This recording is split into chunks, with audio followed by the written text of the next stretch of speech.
Welcome to the PropTech podcast. It's Kylie Davis here, and I'm delighted to be your host as we explore the brave new world where technology and real estate collide. I passionately believe we need to create and grow a sense of community between the innovators and real estate agents, and sharing our stories is a great way to do that.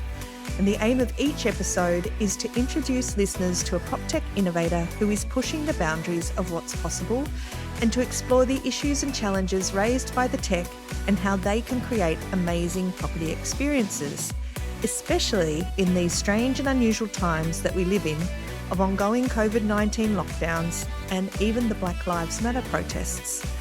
And my guest in this episode is Nikki Greenberg, who runs the Future of Real Estate consultancy in New York and is head of Women in PropTech globally. Now, Nikki is an Australian by adoption and has expertise in advising big end of town developers on how to embrace technology and innovation. And in this interview, we talk about why there has never been a more important time to talk about innovation, and what life has been like in New York during the pandemic and during the Black Lives Matter protests, during which we recorded this interview. Now, this is an interesting discussion about the unique skills that developers and the real estate industry have to visualise and plan for the future through our ability to manage big projects and build living environments from scratch. And Nikki's challenge to the industry in these unprecedented times is to tap into the energy of the elements of the international cities that we love to bring innovation to our built environments. So, Nikki Greenberg, welcome to the PropTech podcast. Thank you, Kylie. I love hearing an Australian accent. It makes me feel a little bit at home. Yeah, well, you're a Kiwi in New York, aren't you?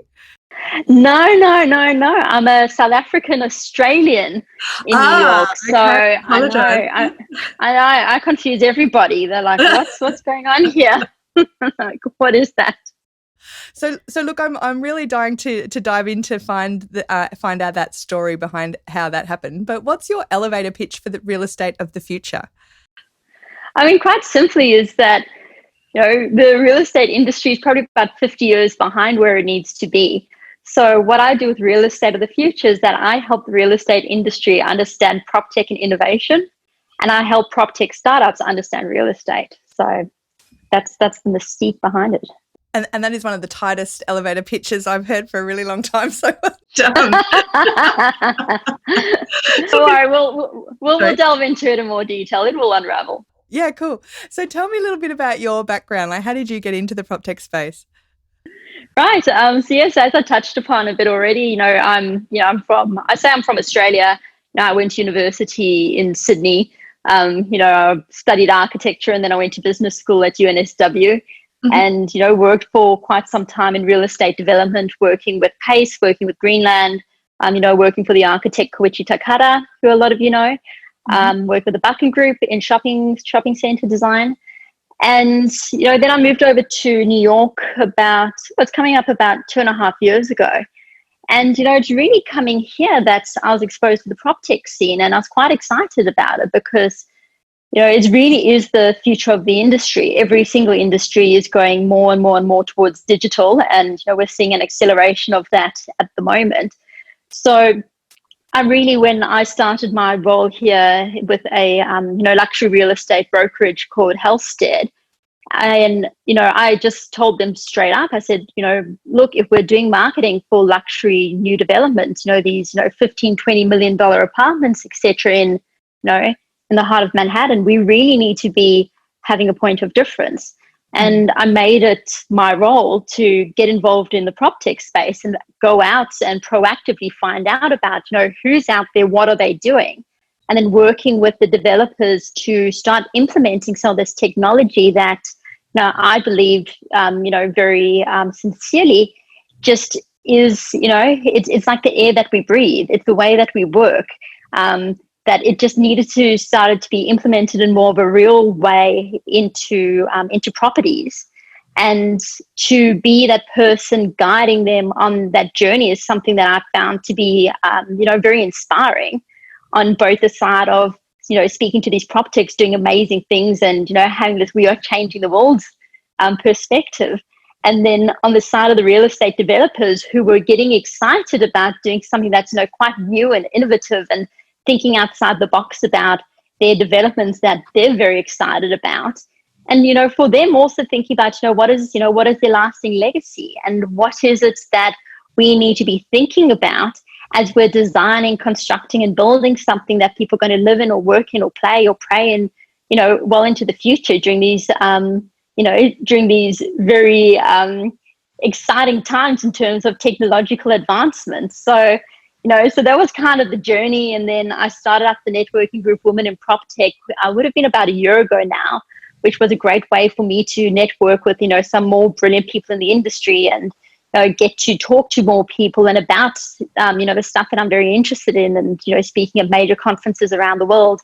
And that really is what led me to start up my consultancy, Real Estate of the Future, in that I get to, on a daily basis now, talk about the stuff that I love and talk about ways that the real estate industry can be innovative, for any developer or owner operator, to be able to sit with them and look at their portfolio or their plans and go, okay, well, you're doing great stuff, but have you thought about this? Or how about that? And this is how you can work with it. And it's, it's something that inspires me every day. And, there's never been a more important time than now. Well, we're sitting in, what are we in now, June 2020 at, a lot of us are still under lockdown due to COVID-19.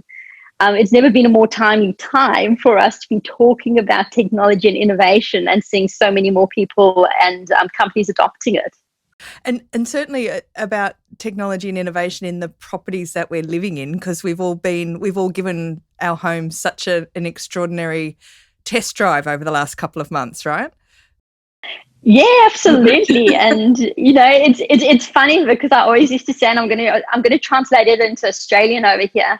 I always used to say that if you can buy something at Best Buy, aka Harvey Norman, yep, then when we're creating a new development, we really should be putting that same technology in. I mean, the number of people that now have fancy home office setups, who has Apple earpods that they didn't before, or using Siri and having Amazon's Alexa as a best friend to keep them company every day. I think a lot of people have been tinkering at home and having a smarter tech setup too. Yeah, absolutely. So New York's one of my favorite towns, and the reason I love it, I think, is because it's not only a city of villages in like the normal geographic sense, but it's also like a city almost of vertical villages with all of the big property, the residential towers and the office towers, and then all of the business at the small business at the bottom, which are like the heart of and soul of all of those villages. What are you seeing in New York at the moment, or what are the developers that you're working with looking to introduce into buildings that are in the PropTech space? What's the stuff that's turning them on?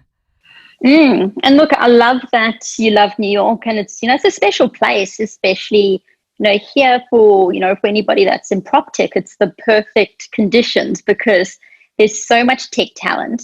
It's a city that's open to innovation. The real estate industry is really the heart and soul of Manhattan, and there's a lot of VC and a lot of private equity in the city.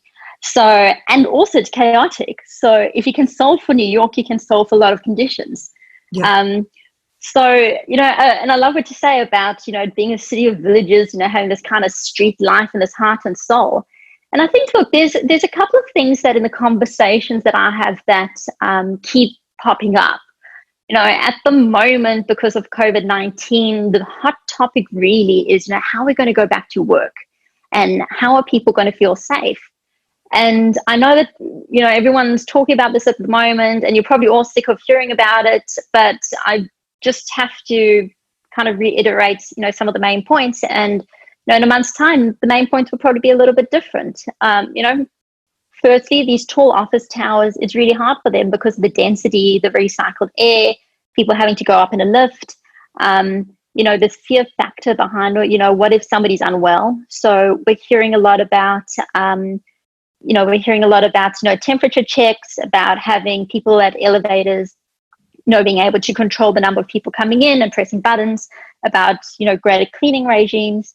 That's kind of the base level.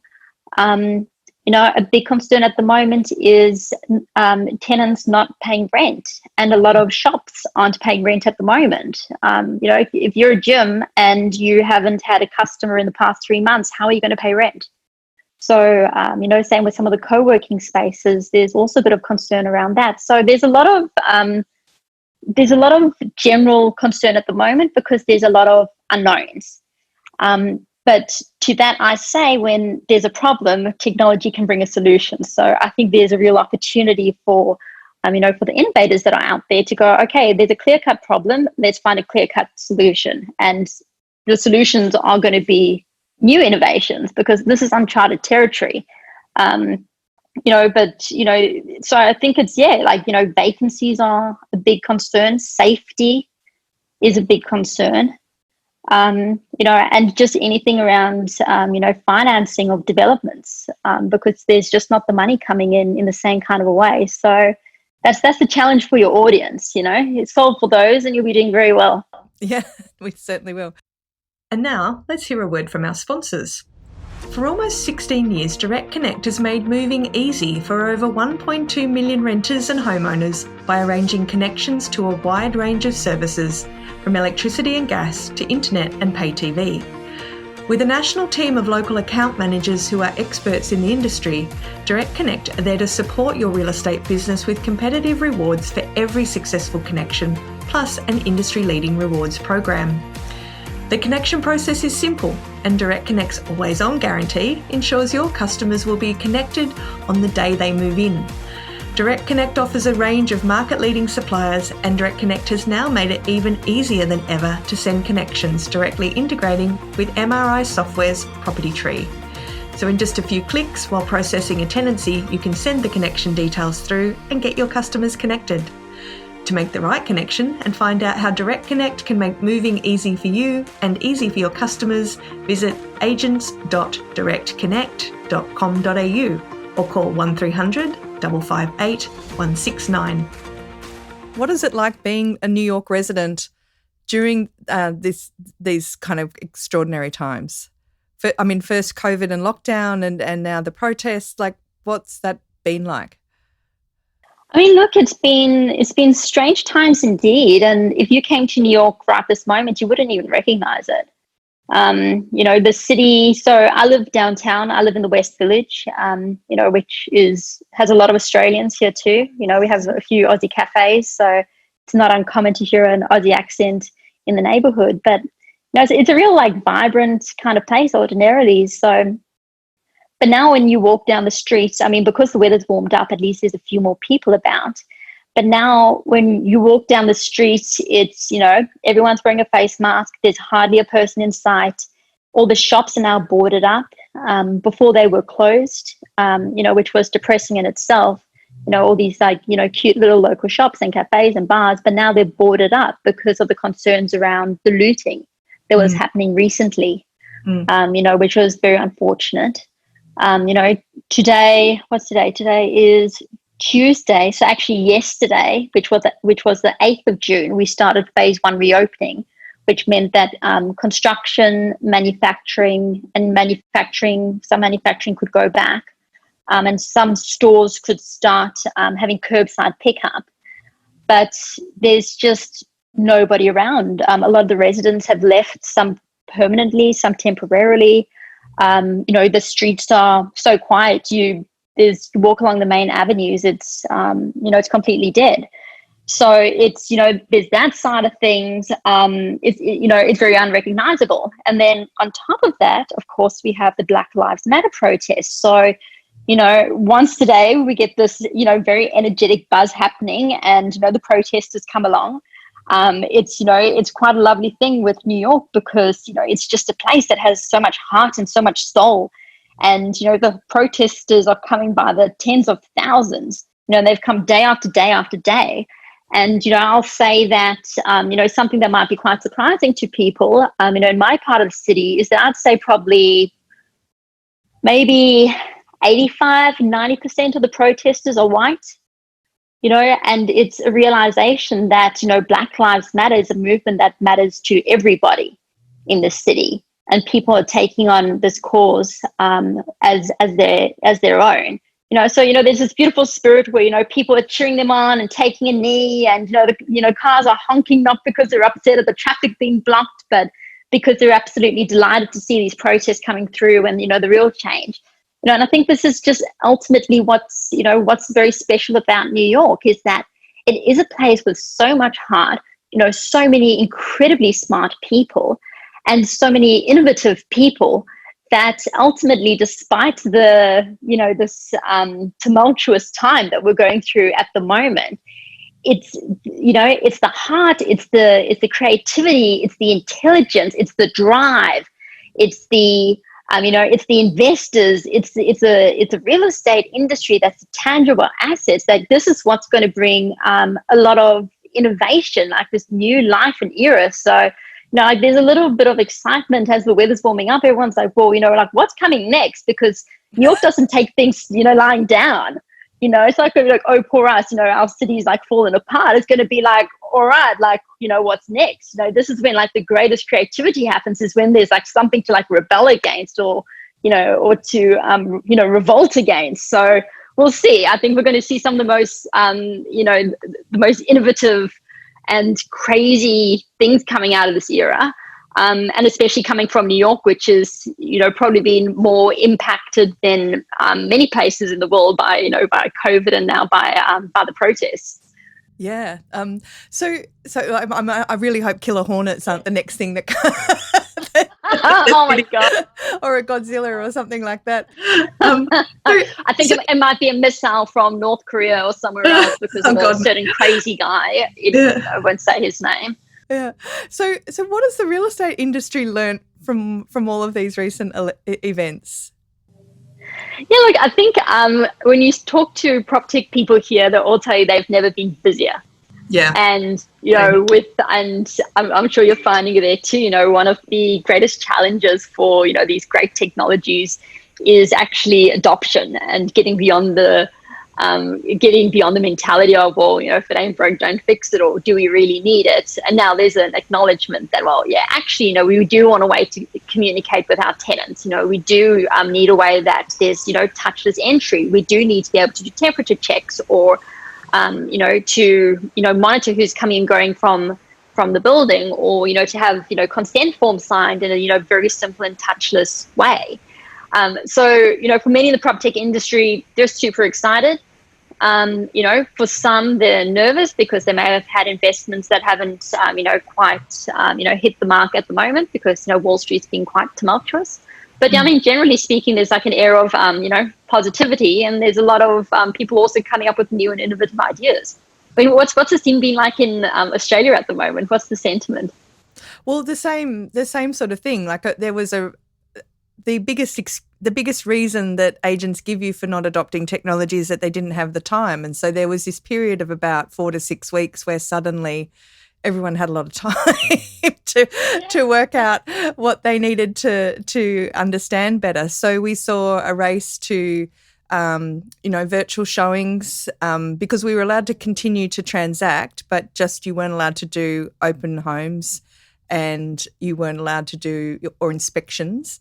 And so virtual showings went absolutely crazy, video walkthroughs, and the whole kind of digitization of the residential transactions. So negotiation platforms, virtual auctions, because as you know, auctions are so popular over here, and they obviously couldn't be held. They were stopped overnight kind of thing. But the industry adopted it remarkably quickly by basically saying, well, if we can't do that, what can we do? Right, let's do that. So transactions continued the whole way through, albeit in a reduced capacity. Yeah. Well, I mean, my mother lives in Bellevue Hill, and she sold her apartment maybe about a month ago. Right. And, she was absolutely delighted about it. Yeah. And I think that, the savvy realtors, they know, you can overcome it, adopt the tools, drone photography, you name it. It's all possible. So, I'm interested to see the longer lasting impacts for the industry. I actually produced a series of webinars for the National Association of Realtors, which is, the the largest, body of realtors. I think they may have 2 million members in the US. Yep. As soon as the as COVID started, the lockdown started, I actually started putting together these webinars for them, because I'm like, well, I've worked at a brokerage before, and I'm like, I understand how these people do business, and it's such a people's business. I just wanted to equip them with, with an easy guide to, show them it's like you are using your skills as a, brilliant, personable salesperson, which is enabled and helped by the technology. And, you can do so many more viewings when you use the technology. This is, the best use of your time is this technology. And, once you get started on it, this is going to revolutionize the way that you work. And then it's, then it'll be exciting for what's the next step of tools that you're going to use now that you've mastered, putting together a virtual tour on an iPhone, or, 3D tour, and, and all the rest. Yeah. And what I mean, the other thing we saw is that a whole lot of people doubling down on their CRMs and sort of basically saying, I've had this piece of tech for a while now, and I only really understand how to do about 10% of what it does. So really getting stuck into a lot of conversations with CRM businesses talking about the volume of webinars and just training and demos and things that they were doing to get people or get agents to understand everything else that they could do. So great that you raised NAR, because lots of Australian PropTechs are working with NAR and the REACH program. There's a couple of quite high-profile PropTechs as part of that program. But what do you think Australia and the US could be doing in terms of shared experience? I'm reluctant to say that Australia can only learn from the US, because I think that the US could learn some stuff from us as well. But let's pull that apart. Yeah, no, 100%. And, the wonderful thing about being here and talking to people in the real estate industry is that Australia's reputation that we have internationally for everything rings true here, is that people know that Australians are hard workers, have integrity, and are known for quality. And the perception here, which I actually can't comment on because it's in a strange way, I've been out of Australia for too long a time, just in terms of, technology adoption. The perception in New York is that Australia is light years ahead of the adoption of PropTech for commercial real estate and commercial properties, which I love hearing. I know that, Australian real estate developers are top-notch, absolutely top-notch in what they deliver and in the consistency. Stuckland, Mirvac, Lendlease, they're brilliant brands, and they are always, best in class. So there's a lot in, there's a lot of setting the standard, the gold standard that Australia is very good at, as an industry. In terms of the reciprocal nature of, what can Australia learn from, from the US or from New York? As I said, it's in a strange way. I've been out of Australia for a little bit too long, but this is the advice that I give to everyone within the real estate industry that is considering, PropTech adoption and, and innovation, and especially during this time, is that, we need to look, and, this is where, the REACH program is pretty good as well, is that we do, we need to look 10 years ahead.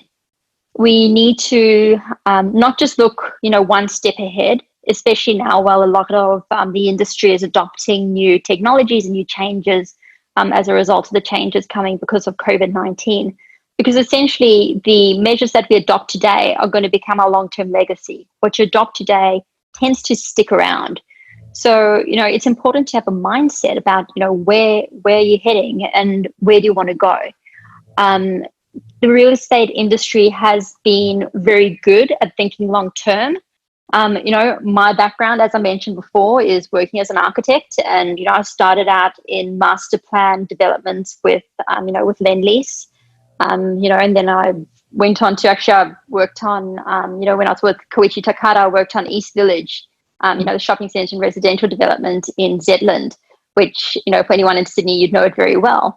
Yeah. And, the thing is that, as real estate developers, we're very good at going, okay, here's some land. Now let's put a plan together. Let's actually put a vision together and understand, we'll put in our design today, but it's only going to be approved in, say, 18 months time. Construction's only going to be complete in maybe 2 to 3 years time. But this is a development that needs to last people for the next, 10, 20, 30, 50 years, because you don't want it falling apart. So the real estate industry is very good at thinking ahead. The city is very good at thinking about, okay, well, we might put a tram line in, so let's plan for it. Let's actually have a setback for a potential tram that's coming through. And that's something that happened at East Village, where, there's a certain line where you can't put, we couldn't plant any trees outside, on the street in front, even though it would have been lovely to have some trees there, because they're like, well, this is a potential tram stop. So the industry is very good at thinking ahead.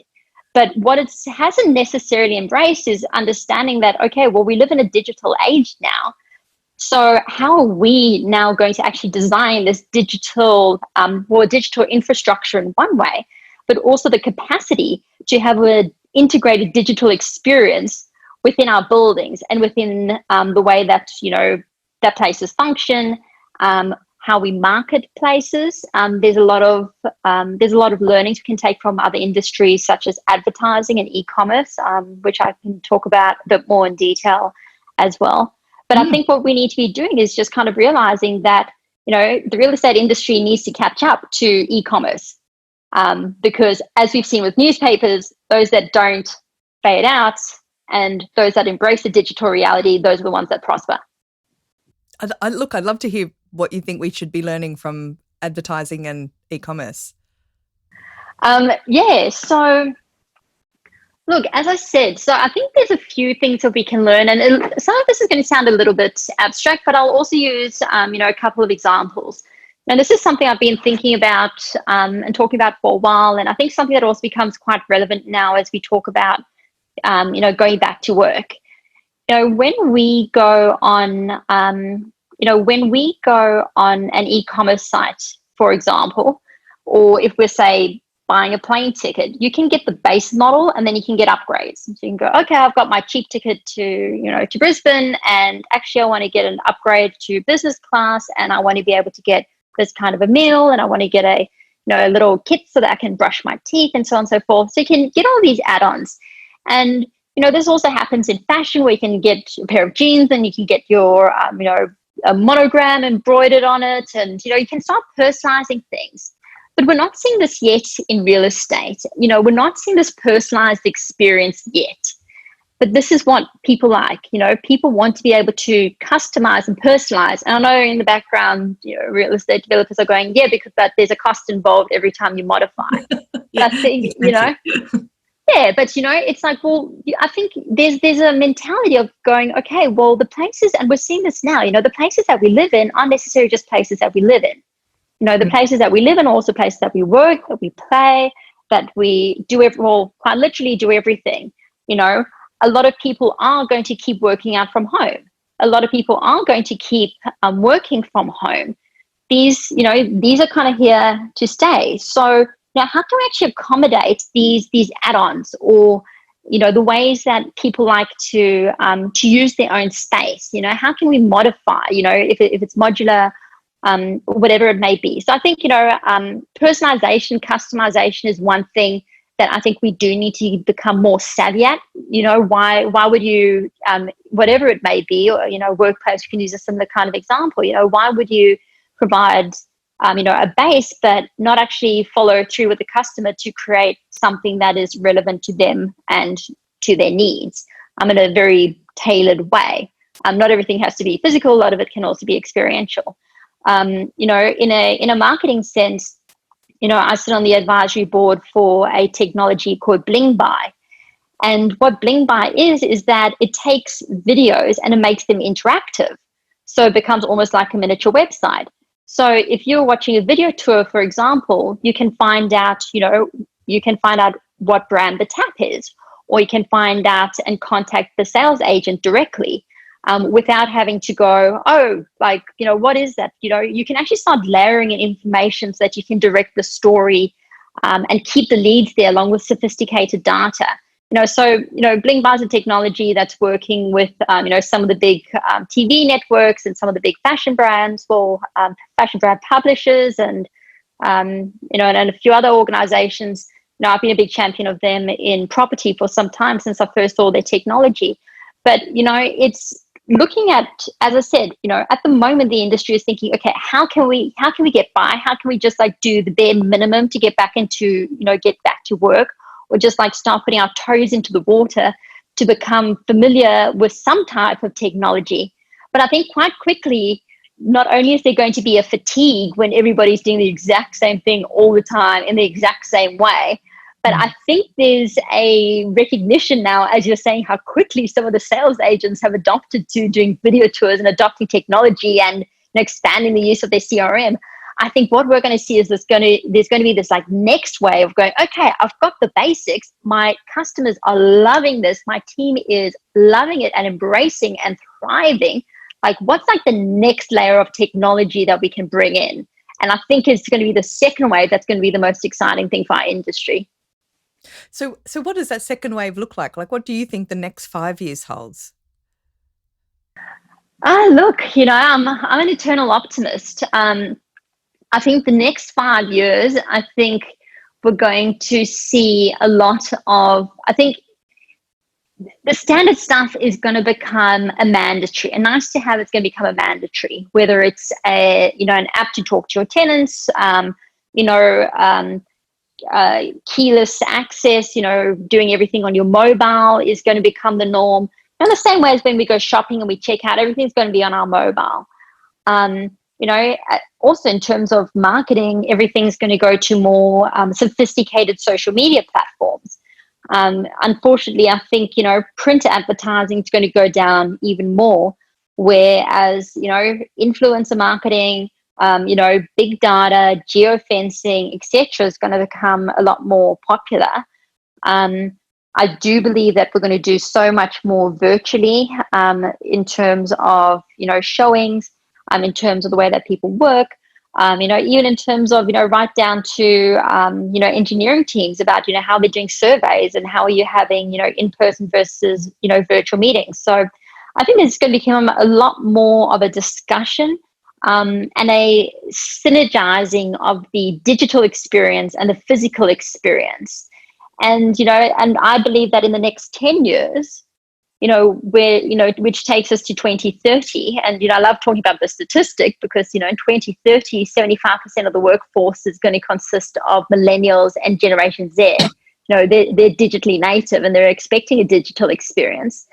So I think as we start getting towards this recognition that there is, 75% of the workforce is expecting a pure digital experience, there's going to be, I think it's my hope at least, that the real estate industry is going to be ready for it because we've been gearing up and working towards it and understanding and benefiting from all the technology that we're looking at right now.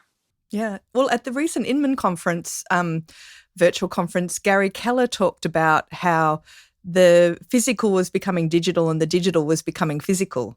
And I think that's probably a great way to look at some of this stuff and how it's going to be developing too. I love it. I love that concept. It was one of the great outcome from the conference for me. You have those aha moments. As a real estate agent, you need to be doing more content marketing. But creating posts for social media, creating videos and reports is hard work, lots of hard work, and it takes time. So that's why you need HomePrezo.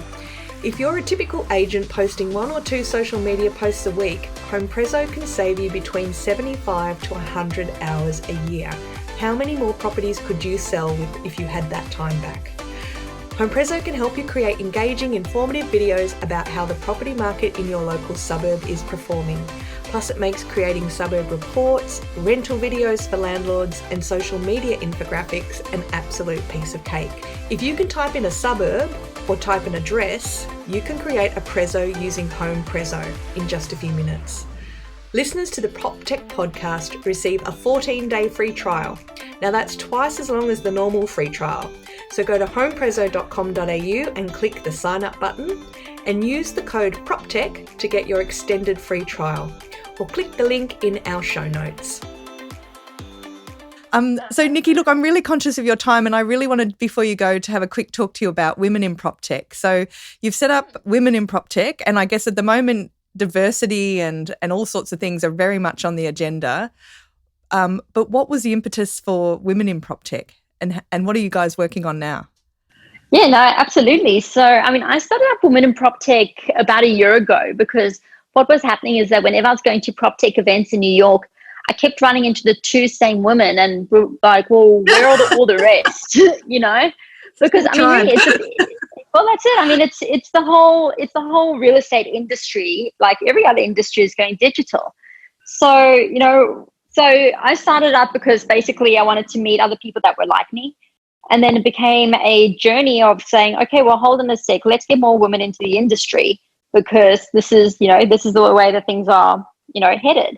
So in setting it up, it's been an absolutely wonderful experience because what I've realized is that there are some absolute rock stars, across the world doing brilliant things. And, in setting up the organization, it was quite important to understand, what are the gaps within the industry, what's not being served, because quite honestly, the world doesn't necessarily need to have, another woman in group. There doesn't necessarily need to be, another, we are PropTech, whatever, unless you're actually offering something that is unique and tangible. For us, we realized that real education is something that, that was lacking. There's a lot of absolutely brilliant events in the US, especially that I can talk to. But the depth of the topic is very, is very surface because, they'll have one day, they'll try to cover everything across the board to bring all the right people in the room, which I can appreciate. And there's a strong commercial component to that. But for us, when we've been running our events in New York, it's really taking, one topic at a time and saying, okay, well, let's look at this in depth. Let's look at it from a myriad of angles and really get a sense of, one issue from a lot of different perspectives so that you can understand, the last event we had was the tech-enabled brokerage. We had people from PropTech, from commercial real estate. We had people, we had investors. We had people from all different walks of life and different generations talking to the topics and some absolute rock stars so that, by the time that, people left, they understood, the issues and had been completely inspired. Now having said that, for us, we were always born as a global organization.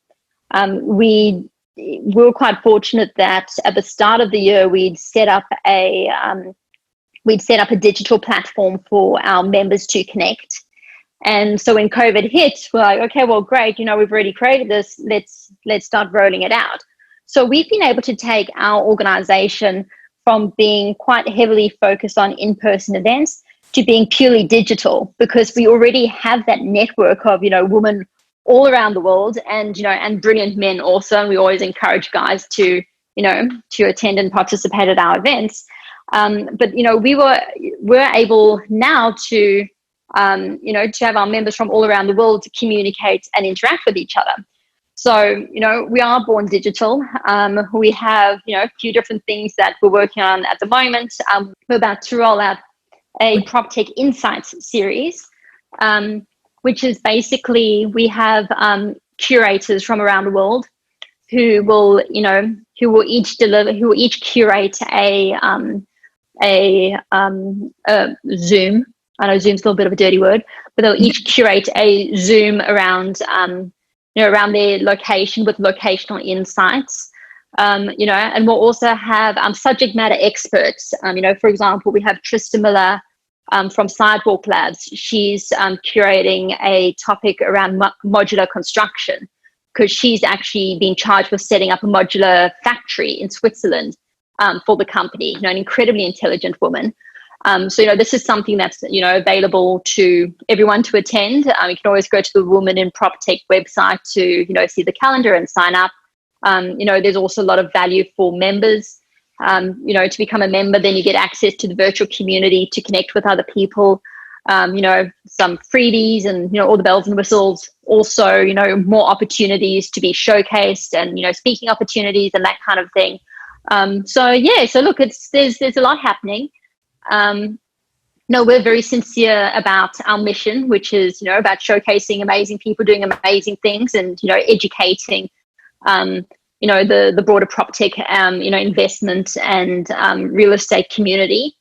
And, and really ultimately it's about quality because, I'm very passionate about PropTech. I'm very passionate about real estate. I love it. And, I love the legacy that we can bring when we do something right and when you do something that's wonderful, so many people benefit from it.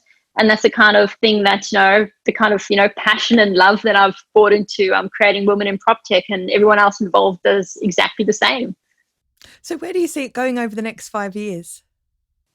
So next 5 years, well, look, we need to keep going. We need to keep expanding. We need to keep expanding our reach. We do want to be able to bring more women who are in real estate, to bring them to be interested in PropTech and technology as part of the conversation. That's a priority for us. And we do that, through showing the absolute rock stars that are around and, showing the industry the absolute rock stars that are around. And really, we just see an expansion of, our digital footprint in terms of, the quality programming and, our membership base to be incredibly powerful and beneficial for, creating meaningful connections, partners, collaborators, investors, and so on. So, we see this as a global ecosystem that's just going to go from strength to strength. And, we're off to a rolling start. Fantastic. So I'll put the link to the show notes to Women in Technology. So if anyone's interested, they can link up with you there. Just to finish up, Nikki, because I'm conscious of the time, if there's one thing that real estate professionals should be doing right now to be future ready, what would that be? And how is PropTech supporting that? I think the one thing at the moment is that we need to realize that we have to move away from pen and paper, and we need to be moving everything over to video and to natural gestures. So as I mentioned before, keep your eye on emerging technologies, embrace them, play around with them, understand that, be a first user, pilot something. Don't be afraid of it. I think that's the, that's a big thing, understanding that we're moving to video. And yeah, I think the PropTechs that I see supporting this, as I mentioned before, I think Bling Buy is absolutely brilliant. This is something that's just going to be commonly used. There are some exciting things that are happening in AI as well, which is exciting. Robotics, again, thinking about drones and delivery robots. This isn't such a far off thing. So, I just encourage everyone that's listening to this, and I'm sure everyone that listens to your podcast, they're of a very innovative mindset. But I just encourage them to, give it a go, and be open to trying something that's new, and enjoy the journey. But I think whatever you do, don't just go with the easiest low hanging fruit, because there's so much more if you just kind of climb the tree a little bit. You'll be okay. You can get there. Yeah, that's great advice. Look, Nikki, there is so much more we could talk about. I can't wait till I'm back in New York at some time in the future, and we can catch up for a glass of wine and get into it. I'm looking forward to that. Yeah. Look, thank you so much for being on the show. No, thank you so much. Absolute delight. So thank you again. And I hope everybody in Australia is doing well, and just keep up the good work that you're doing, getting the message out about, PropTech. Thanks so much. So that was Nikki Greenberg, CEO of the Future of Real Estate and Head of Women in PropTech. And I found Nikki's insights into what real estate needs to learn from current events really fascinating. I love how she articulates the role of developers to aspire higher in creating our built environments. Now, when I first asked Nikki to do the interview, I thought we were going to talk about women in PropTech. But Nikki's view was that Women in PropTech is really a group of women who all work in PropTech and who network to support each other. And she didn't want to turn off any of my male listeners by talking only about that. Her argument was that the questions I posed to her about equality and technology should actually be answered by the men themselves, because that would be a more valuable exercise than having women discuss it over and again. I'm not sure if I completely agree with that, but fellas, if you're game for it, I've included the questions in the show notes and I'd love to hear your answers, so drop me a line. Now, if you've enjoyed this episode of the PropTech podcast, I'd love you to tell your friends and drop me an email, say hello on LinkedIn or on my Facebook page. You can follow the podcast on Spotify, Google Podcasts, Anchor, and Apple iTunes. So I'd like to thank my audio support, Charlie Hollins and the fabulous Jill Escudero, and our sponsor, Smidge Wines, proud to be the official wine of Australian PropTech. My new sponsor, Direct Connect, making moving connections easy, and Home Prezzo, turning your data into amazing marketing content, which is now part of ActivePipe. So thanks everyone. Until next week, stay safe and keep on PropTeching.